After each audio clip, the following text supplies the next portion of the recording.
तो चलिए आज का हमारा क्लास स्टार्ट करते हैं सिस्टम ऑफ लीनियर इक्वेशन पे। तो हमने हमारे पिछले क्लास में एग्जाम्पल 4 कंप्लीट कर लिया था। तो हम लोग आज मूव करेंगे एग्जाम्पल नंबर 5 में। आप लोग को इसका जो फॉर्मेट है वो आप लोग को इतना कह सकते हैं कि आप लोग को याद हो चुका कि कैसे system of linear equation question को सोल्व करेंगे। तो चलिए स्टार्ट करते हैं इस क्वेश्चन को एग्जाम्पल नंबर 5 के लिए। फिर आप लोग बुक से आप क्वेश्चन सोल्व कर सकते हैं, इतना उम्मीद कर सकते हैं। एक टाइप का क्वेश्चन बचा हुआ जो यू बाई भी के टर्म में जो क्वेश्चन मिलेगा वो वाला एक्सप्लेन नहीं किया है। वो बस कुछ 10 एग्जाम्पल के बीच में वो एग्जाम्पल सोल्व करके हम लोग एक्सरसाइज में इंटर करेंगे। तो सारा क्वेश्चन एक एक करके सोल्व करेंगे। तो क्वेश्चन जब आएगा तो हम लोग उस क्वेश्चन को भी अच्छी तरह से एक्सप्लेन कर लेंगे ताकि आप लोग को प्रॉब्लम ना हो। तो चलिए स्टार्ट करते हैं हमारा आज का क्वेश्चन नंबर 5 जो हमारा एग्जाम्पल से है। तो इस क्वेश्चन पे क्या बोला है, यूजिंग मैट्रिसेस का मेथड यूज करके solve the system of linear equation. जो हमारे पास सिस्टम ऑफ लीनियर इक्वेशन दिया गया है उसको सोल्व करना है। जिसका पहला इक्वेशन दिया गया है 3x + 4x + 2z = 8। Next equation है 2y - 3z = 3 एंड हमारा नेक्स्ट इक्वेशन है x - 2y + 6z = -2। तो चलिए सॉल्यूशन पर लिखते हैं, लिखते हुए चलिएगा आप लोग भी। सॉल्यूशन पे लिखिए द गिवन इक्वेशन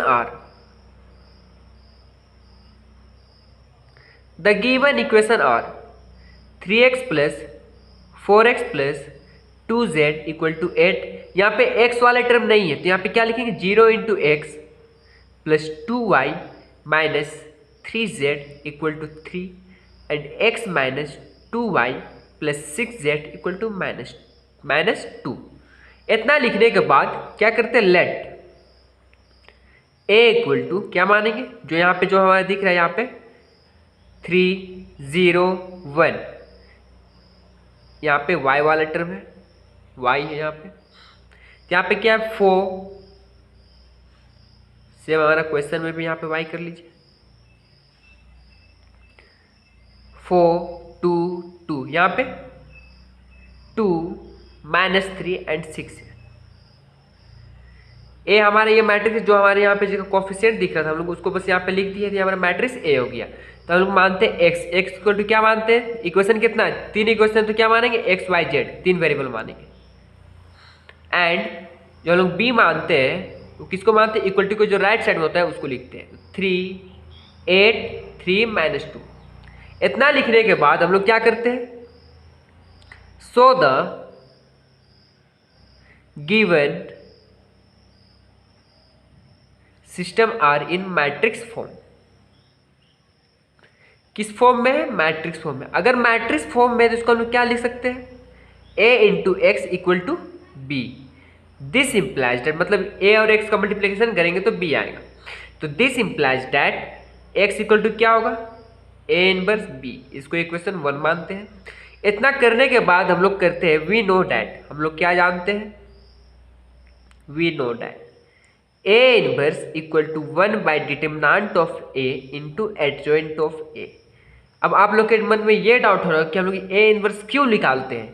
तो यहाँ पे हम लोग इक्वेशन 1 में देखिए हम लोग a इनवर्स हम लोग को पूछ दिया है। तो a इनवर्स हम लोग क्या कहाँ सीखा, ये वाला फॉर्मूला से हम लोग को निकालना पड़ेगा। तो ये फॉर्मूला आप लोग याद कर लीजिएगा जिसको कि इक्वेशन 2 मानेंगे। तो फॉर्मूला में इक्वेशन 2 में देखिए तो यहाँ पे 1/डिटरमिनेंट ऑफ a बोला है और एडजॉइंट ऑफ a। तो डिटरमिनेंट ऑफ a पहले निकालना पड़ेगा हम लोग को। तो आप लिखेंगे नाउ डिटरमिनेंट ऑफ a = जो हमारा मैट्रिसेस में दिया गया उसके बाद स्ट्रेट लाइन में लिखेंगे तो क्या होगा, डिटरमिनेंट होगा 3 0 1 4, यहाँ पे 2 कर दीजिए 4 2 -2 2 -3 एंड 6। इतना करने के बाद क्या लिखते हैं, expanding first row, expanding first row. तो फर्स्ट रो को एक्सपेंड करना है, चलिए ना करते हैं। तो फर्स्ट रो में क्या है 3,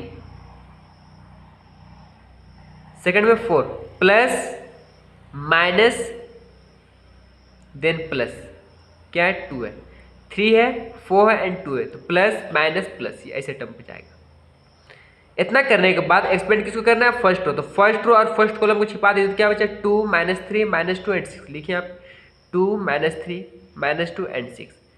same as first row second column, तो 0 -3 1 6, 0 -3 1 6। Same as first row third column, तो क्या बचेगा 0 2 1 -2। अब इतना करने के बाद क्या करेंगे, चलिए देखते हैं। This implies that determinant of a equal to 3, 2 6 ये मल्टीप्लाई ऐसे करेगा, ये वाला इस टाइप से क्या होगा 3 2 2 6 12 माइनस माइनस प्लस, और एक माइनस होगा तो यहाँ पे क्या होगा -3 2 6। सेम एज -4 है यहाँ पे, 0 माइनस माइनस +3 +2, 0 इंटू 2, यहाँ पे 0 हो जाएगा -2 1 2। This implies that determinant of a equal to 3 into 6 -4 into 3 +2 into -2। This implies that determinant of a equal to 3 6 18, 3 4 12 -2 2 4। This implies that determinant of a equal to 18 minus 16, 18 minus 16। This implies that determinant of a equal to determinant कितना आया 2, which is does not equal to 0, which is does not equal to 0। अगर ये 0 हो जाता तो इसके आगे हम लोग सोल्व नहीं करते, लेकिन यहाँ पे क्या है 0 नहीं है, 0 की जगह पे 2 आ गया है या फिर 1 आ जाएगा, लेकिन 0 नहीं आना चाहिए। तो यहाँ पे क्या लिखेंगे, सो A inverse is exist, A inverse is exist या फिर A inverse is invertible, A inverse is invertible. क्या है A इनवर्स, क्या है इन्वर्टिबल, इट मीन्स इसका आगे सोल्व होगा। या फिर यहाँ पे लिख सकते हैं आप A इनवर्स इज एग्जिस्ट, ये दोनों में से किसी भी चीज को लिखे ना सही होगा। तो इतना करने के बाद अब क्या करेंगे, हमारा जो फॉर्मूला था, यहाँ पे आपको फॉर्मूला दिखाते हैं, A inverse equal 1 by determinant of A into adjoint of A। तो डिटर्मिनेंट तो हमारा निकल गया, अब एडजॉइंट का टर्म, तो चलिए एडजॉइंट की बात करते हैं। तो एडजॉइंट कहाँ से लिख लेगा, therefore the cofactor of determinant A are given by, the cofactor of determinant A are given by A11 equal to A12 equal to A13 equal to, अभी हम क्या लिख रहे हैं वो अभी आप एक्सप्लेन करते हैं। यहाँ पे देखिए ए वाले टर्म में A11 इट मीन्स पहला रो पहला कॉलम। आप लोग जाके जो हमारा मैट्रिसेस ए दिया, ए हम लोग लेट किए, उसमें जाके आप लोग देखिए क्या दिखा, डिटर्मिनेंट ऑफ इट मीन्स पहला रो पहला कॉलम। तो क्या बचेगा 2 -3 -2 6, यहाँ पे लिखेंगे 2 -3 -2 6। सेम एज फर्स्ट रो A12 का बात क्या है, it means first row second column, first row second column 0 -3 1 6, 0 -3 1 6। Same as first row third column, first row third column क्या बचेगा 0 2 1 -2। सेम एज हम लोग बात करेंगे, आप लोग नीचे पे सोल्व कीजिएगा, हम यहाँ पे सोल्व करते हैं। चलिए हम भी नीचे सोल्व करते हैं। सेम एज इतना लिखने के बाद इसको अब सोल्व भी कर लेते हैं ना, equal to 6 2 12 minus minus plus, एक वर्क माइनस हो जाएगा, क्या हो 3 2 6 इक्वल टू 6। पहला पॉजिटिव दूसरा नेगेटिव देन पॉजिटिव, तो यहाँ पे क्या होगा -0 into 6 0 minus into minus plus 3 1 3 equal to -3 -0 2 1 2 -2 equal to -2। इतना करने के बाद क्या करेंगे, same as A21 A22 A23 इसका कॉन्सेप्ट आपको क्या दिए थे, अगर ये दोनों को जोड़ेंगे, अगर ओड आएगा तो क्या डालेंगे नेगेटिव, ये दोनों को जोड़ेंगे इवन आएगा तो positive, 3 to 5 it means negative. तो सेम एज हम लोग काम करेंगे किसके लिए, second row first column, second row first column, second row first column, 4 2 -2 and 6। Clear है। Second row second column, second row first column 4 2 -2 6, ठीक है। Second row second column 3 2 1 6, 3 2 1 6, same as second row third column, क्या 3 4 1 -2, 3 4 1 -2। इसको भी solve कर लीजिए minus के term में, 4 6 24, minus minus plus 2 2 4 equal to -28। Same as यहाँ पे पॉजिटिव है तो 6 3 18, -2 इक्वल टू 16। सेम एज यहाँ पे माइनस का टर्म तो 3 2 6, माइनस का समय तो यहाँ पे माइनस 4 1 4 इक्वल टू क्या होगा 4 6 10, -10, माइनस माइनस कैंसिल होकर यहाँ पे क्या बचेगा 10। ये वाले टर्म पे कंफ्यूज होने की कोई बात नहीं है, ये बहुत ही सिंपल से लॉजिक में यहाँ पे सोल्व होता है। पहले मल्टीप्लाई करेंगे 3 2 6, 3 2 6, साइन किसका है नेगेटिव का है तो नेगेटिव टर्म आ गया। अब यहाँ पे जब ये दोनों टर्म को मल्टीप्लाई करते हैं तो बीच में क्या देंगे नेगेटिव, इट मीन ये दोनों को मल्टीप्लाई के जो रिजल्ट आएगा नेगेटिव साइन देंगे। अब ये दोनों को मल्टीप्लाई करेंगे तो जो रिजल्ट आएगा उसको यहाँ पे लिखेंगे। अब दोनों को जब सोल्व करेंगे जो फाइनल रिजल्ट आएगा, तो यहाँ पे अगर कंफ्यूज नहीं होना, अगर यहाँ पे नेगेटिव हो जाए यहाँ पे नेगेटिव हो जाए तो नेगेटिव नेगेटिव कैंसिल हो जाता है, इसलिए डायरेक्ट हम नेगेटिव करके सोल्व करते हैं। तो ये कंफ्यूज होने वाला टॉपिक भी नहीं है ना टर्म है। A31 equal to A32 equal to A33 equal to. अच्छा, ये कोफैक्टर क्या होता है आपको हम थोड़ा सा एक्सप्लेन करना चाहते हैं। तो कोफैक्टर आप लोग को जैसे कि यहाँ पे हम लोग माने हैं, जो हम लोग क्या माने हैं मैट्रिसेस ए माने हैं, तो इसका जो हर एक पोजीशन पे बात कर रहे हैं, हर एक पोजीशन पे जो हम लोग को फैक्टर निकाल रहे हैं, जिसके कि A11 क्या फैक्टर होता है A12 के, A13, A21, A22, A23, यहाँ तक हम लोग निकाल चुके हैं। अब बात करेंगे A31, A32, A33। It means कहने का मतलब है कि जहाँ पे जो टर्म का बात करें A31 से, इसमें तीसरा रो पहला कॉलम, तो तीसरा रो पहला कॉलम को जो छिपा देंगे तो हमारे पास जो एलिमेंट बचेगा उसको हम लोग यहाँ पे लिख के इसका डिटरमिनेंट निकालें तो हमारा क्या होगा एडजॉइंट होगा। तो सेम एज यहाँ पे बात करेंगे तीसरा row third row and first column तो क्या बचेगा 4 2 2 -3। Same as third row second column 3 0 2 -3 3 0 2 -3। Same as third row third column 3 4 0 2। Confuse होने वाला कोई बात ही नहीं है इसमें, ना कंफ्यूज होना भी नहीं आपको। सेम एज ये दोनों को ऐड कीजिए क्या होगा 4 इवन है कि ऑड, इवन है तो पॉजिटिव। सेम एज 3 2 5 इवन है कि ऑड, ऑड है तो नेगेटिव पॉजिटिव। इसको मल्टीप्लाई कर दीजिए 4 3 12 -12 -2 2 4 इक्वल टू -16। सेम एज -3 3 9 -9 जगह पे माइनस का साइन है -2 0 0 इक्वल टू 9 हो जाएगा, माइनस माइनस से कैंसिल हो जाएगा 2 3 6 -4 0 0 इक्वल टू 6। सेम एज इतना लिखने के बाद यहाँ पे क्या लिखेंगे therefore adjoint of A equal to जो हमारा जो निकला है A11 की जगह पे क्या निकला है देखिए 6 -3 -2 6 -3 -2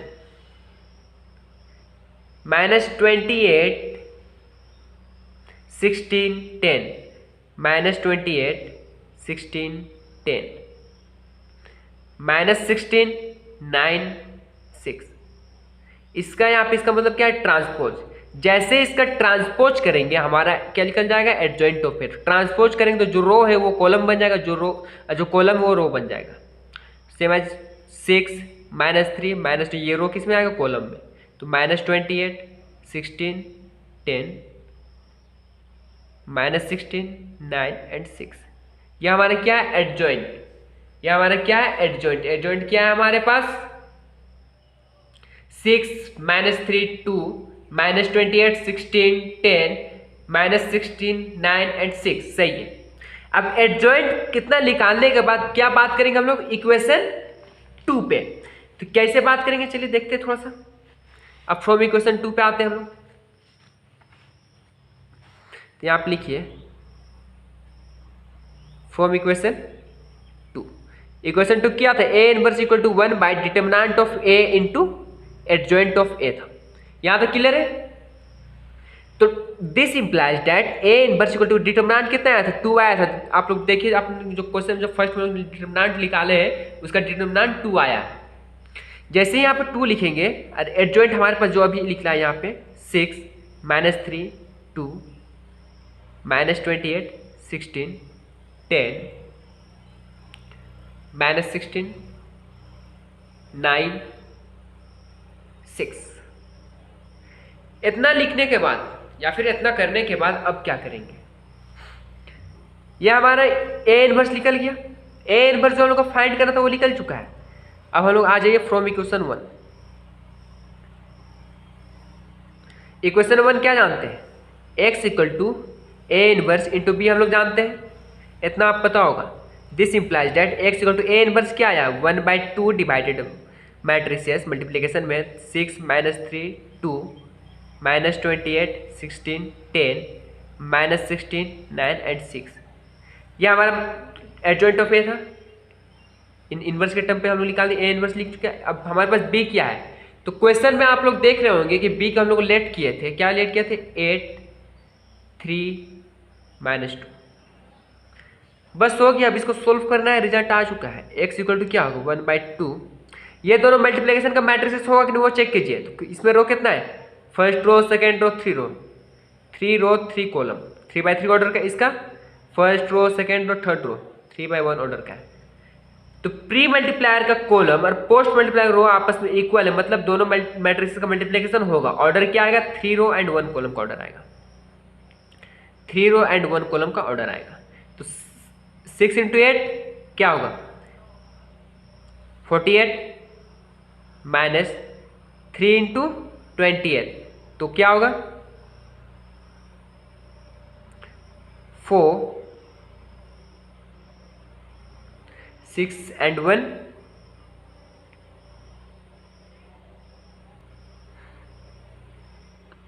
3 2 6 और 2 8। यहाँ पे माइनस का साइन, यहाँ पे क्या होगा minus minus plus. 6 2 16 6 2 32। Same as -3 × 8 -24। 16 × 3 क्या होगा प्लस 48। 9 × 2 माइनस 9 2 18। 2 × 8 क्या होगा -16। 10 × 3 प्लस 30। 6 × 2 माइनस यहाँ पे टर्म, यहाँ पे माइनस देंगे, प्लस माइनस माइनस हो जाएगा। 6 2 12। सोल्व कीजिए ना इसको, बस आंसर आ गया है। x equal to 1/2। इसको आप सोल्व करेंगे तो क्या होगा, ये प्लस वाला टर्म है, ये प्लस वाला टर्म, ये दोनों को ऐड कीजिए तो क्या होगा 40 10 40 70 70 देन 80। तो यहाँ पे 80 -84। सेम है यहाँ पे माइनस माइनस प्लस, माइनस लोग टर्म को पहले जोड़ लेते तो क्या होगा माइनस, यहाँ पे क्या होगा 20 30 42 42 प्लस 48 ऐड कर लीजिए। 24 प्लस 18 12 1 3 1 4। 16 एंड 12 को ऐड करें तो क्या होगा 10 20 28। तो -28 प्लस 30। कंफ्यूज नहीं होना इसमें, रफ वर्क कर लीजिए इसके लिए। ये गलती होगा तो आपको पूरा रिजल्ट गलती हो जाएगा। तो यहाँ पे क्या बचेगा -4, यहाँ पे -6, यहाँ पे 2, यहाँ पे -6 नहीं बचेगा, यहाँ पे +6 क्योंकि यहाँ पॉजिटिव का साइन बड़ा है। दिस इंप्लाइड है x इक्वल टू क्या माने थे x y z। आप लोग ध्यान दीजिए, x इक्वल टू क्या मानते हैं x y z। अब ये 1/2 है, तीनों से क्या होगा डिवाइड होगा तो क्या होगा 4 डिवाइडेड बाई 2 माइनस का साइन था, 6 डिवाइडेड बाई 2 2 डिवाइडेड बाई 2। तो this implies that x y z equal to 2 2 जा 4 इट मीन्स -2, 2 3 जा 6 इट मीन्स 3, 2 1 जा 2 इट मीन्स 1, -2 3 1 इतना लिखने के बाद लास्ट का अगर आप ये लाइन नहीं लिखेंगे तो आपको 1 नंबर काट लिया जाएगा। Hence the value of x equal to -2, y equal to 3 and z equal to 1। ये लाइन का आपको मिलेगा 1 नंबर, ये जो बनाने का मिलेगा आपको 5 नंबर। तो ये हमारा एग्जाम्पल नंबर 5 कंप्लीट होता है। बुक का रिजल्ट आप लोग मैच करा सकते हैं RS अग्रवाल पे, ये आपका रिजल्ट मैच भी कर रहा है। तो चलिए मिलते हैं हमारे नेक्स्ट क्लास में। आज के लिए इतना ही रखते हैं। हम लोग इस multiplication of system of linear equation पे एक एग्जाम्पल करके ही सिर्फ सोल्व करेंगे। आप लोगों को कमांड हो चुका होगा। तो मिलते हैं हमारे नेक्स्ट क्लास में।